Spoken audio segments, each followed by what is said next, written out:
రెండో దశ land pooling కు వ్యతిరేకంగా గుంటూరు యూటీఎఫ్ హాల్లో రౌండ్ టేబుల్ మీటింగ్ జరిగింది. ఈ సమావేశానికి మాజీ మంత్రి వడ్డే శోభనాద్రీశ్వరరావుతో పాటు పలువురు సామాజికవేత్తలు, ప్రజా సంఘాల నాయకులు, న్యాయవాదులు, అమరావతి ప్రాంత రైతులు హాజరయ్యారు. రాజధాని పేరుతో మొదట తీసుకున్న భూముల్లోనే కూటమి ప్రభుత్వం ఎలాంటి అభివృద్ధి చేయలేదు అన్నారు. ఏడాదికి 3 పంటలు పండే భూముల్లో కాంక్రీటు పోసి వ్యవసాయానికి పనికి రాకుండా చేశారు అని ఆగ్రహం వ్యక్తం చేశారు. ఇక రెండో విడత భూములు ఇచ్చేది లేదు అని రైతులు తేల్చి చెప్పారు.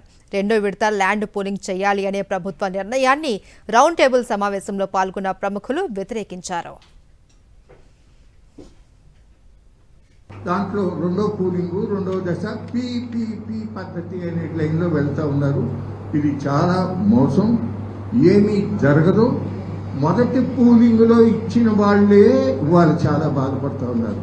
ప్రతి ఊళ్ళోనూ ఒక చిన్న స్కూల్, ఒక హెల్త్ క్లినిక్ పెడతామన్న వాగ్దానం ఇప్పుడు 10 ఏళ్ళైనా మళ్ళీ మీరు వచ్చే 22 మాసాలు అయింది కదా, కట్టాలి కదా, ఏదో ఊళ్ళో మొదలు పెట్టాలి కదా, అది లేదే.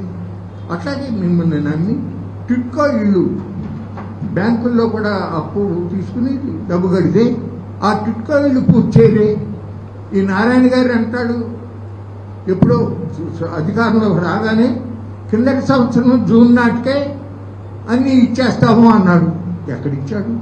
ఇప్పుడు చంద్రబాబు నాయుడు గారు అంటాడు, ఈ సంవత్సరం లోపల 10 లక్షల ఇళ్ళు పేదవాళ్ళకి ఇవ్వబోతున్నాం అని చెప్పాడు. పేపర్లో చదివారు. ఈ విధమైనటువంటి ఒక ప్రజలను మభ్యపెట్టి పక్కదారి పట్టించి పబ్బం గడుపునే పద్ధతులు జరుగుతూ ఉన్నాయి. గ్రామాల్లో భూమి ఇచ్చిన రైతులకి, ముఖ్యంగా చిన్న సన్నకారు రైతులకి 80% మంది 3 ఎకరాల లోపు రైతులు. ఆర్థికంగా, మానసికంగా చితికిపోయింది ఈ రైతులు.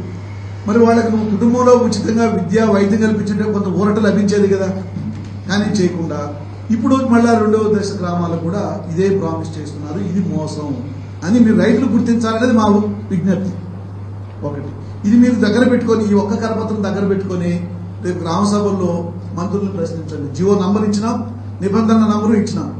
ఏమండి 2015 జియో ప్రకారం మీరు ఒకరికన్నా ఉచిత విద్య ఇచ్చినారా 29 గ్రామాల్లో? SR no. ఎమ్మెల్యే కానీ ఇదే మంత్రి అప్పుడు ఉన్నాడు కదా, ఒక ఎమ్మెల్యే మారుండొచ్చు. ఈ రోజు మళ్ళా మీరు ఇప్పుడు ఈ జూలైలో ఇచ్చిన జియోలో మళ్ళీ అదే మాట మెన్షన్ చేశారు. అవునా కాదా? ఒక అనాలోచితమైనటువంటి ఈ నిర్ణయంతో ఎప్పుడైతే రెండో దశ పూలింగ్ అని చెప్పేసి అన్నారో మొత్తం రేట్లు పడిపోయి ఇవాళ కొనే పరిస్థితి లేకుండా రైతులు నష్టపోయే పరిస్థితి వచ్చింది. కాబట్టి ఈరోజు నేను ఈ ప్రభుత్వాన్ని ఏం డిమాండ్ చేస్తున్నానంటే, ఎవరైతే రైతులు స్వచ్ఛందంగా ఈ రాష్ట్రం రాజధాని కోసం వాళ్ళ భూములు త్యాగం చేశారో వాళ్ళకి ప్రతి ఎకరానికి మరొక 500 గజాలు మీరు ఇస్తే గానీ వాళ్ళకి నష్టం కూడదు. కాబట్టి ఇప్పుడు ఈ ఇచ్చినటువంటి రైతులందరికీ కూడా రాష్ట్రం, ఈ ప్రభుత్వం ఒక 500 గజాలు, ప్రతి ఎకరానికి 500 గజాల చొప్పున ఇవ్వాలని చెప్పేసి ఈ సందర్భంగా నేను డిమాండ్ చేస్తున్నాను. అంతేకాకుండా ఇవాళ 10 సంవత్సరాలు ఎంతో కాలం వీళ్ళు కౌలిస్తారు. ఆ తర్వాత పరిస్థితి ఏంటి? వీళ్ళకి స్వయం ఉపాధి పథకాలు ఏదైనా నేర్పిస్తున్నారా? ఏదైనా ఇండస్ట్రీస్ కానీ ఏదైనా పెట్టుకోవటం కానీ, ఏదైనా వ్యాపారాలు కానీ దాన్ని ప్రోత్సహించడం కానీ. వ్యాపారం ఇప్పుడు వ్యవసాయం పోయినాక ఏదో విధంగా జీవించాలి. మనం జీవించాలంటే ఎట్లా జీవించాలి? బాగా ఒత్తిడి చేస్తా ఉన్నాడు, కానీ ఆయన వచ్చినప్పుడు వెళ్తున్నారు, తర్వాత ఎవరి కార్యక్రమం వాళ్ళు చేస్తా ఉన్నారు. కాకపోతే వాళ్ళు కొన్ని షరతులు అడుగుతున్నారు. వాళ్ళ షరతులకన్నీ మేము చూస్తామంటున్నారు. వీళ్ళైతే నమ్మట్లేదు. 9.14లో మేము అడిగే షరతులన్నిటి మీకు అంగీకరించినట్టు విధించమంటున్నారు, రాయమంటున్నారు. సరే, అది ఎలా ఏం జరిగిందో చూడాలండి. మేమైతే ఇవ్వడానికి సిద్ధంగా లేవు. రైతులు ఇంకా ఇప్పుడే తెలుసుకుంటున్నారు. వాళ్ళు కూడా మొదటి వాళ్ళు చాలా బాధపడుతున్నారు. గ్రామ కంటకాలు తేల్చలేదు, ఈ కోర్టు ప్లాట్లు ఇచ్చారని అవి ఇవ్వట్లేదని సిఆర్డీఎఫ్ చుట్టూ తిరగటం, కమిషనర్ రేపేనంటాం, నారాయణ గారు పిన్నాలు కలదని ఈ పని అంటాం, ఇవన్నీ జరుగుతూ ఉన్నాయండి. రైతులు సుముఖంగా అయితే లేరు. గవర్నమెంట్ ఊహించినంతగా జరగకపోవచ్చు, జరగదు కూడా. కానీ మా ఊరు వచ్చి గ్రామ సభ పెట్టి మీరు పొలాలు ఇవ్వండి అని అడగడానికి ఇంతవరకు ఏ మంత్రికి ధైర్యం లేదు.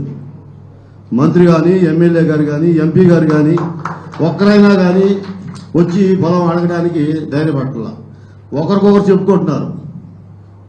ముఖ్యమంత్రి గారు ఏమన్నా 3 మెన్ కమిటీ అని చెప్పి పెమ్మసాని చంద్రశేఖర్ ఎమ్మెల్యేగా ఎంపీ గారిని కేంద్ర మంత్రి, పోతే నారాయణ గారు మున్సిపల్ శాఖ మంత్రి, వీళ్ళు కాకుండా లోకల్ ఎమ్మెల్యే శ్రావణ్ కుమార్, వీళ్ళు ముగ్గురిని పోయి మాట్లాడండి అంటే ఆ ఊరు మేము బాగుండి నారాయణ గారిని మా ఊర్లో ఇంతకుముందు అన్ని ఊళ్ళు తిరుగుతున్నప్పుడు నారాయణ గారు ఈ గ్రామ సభలు పెట్టి తిరుగుతూ ఉన్నాడు ప్రతి ఊరు.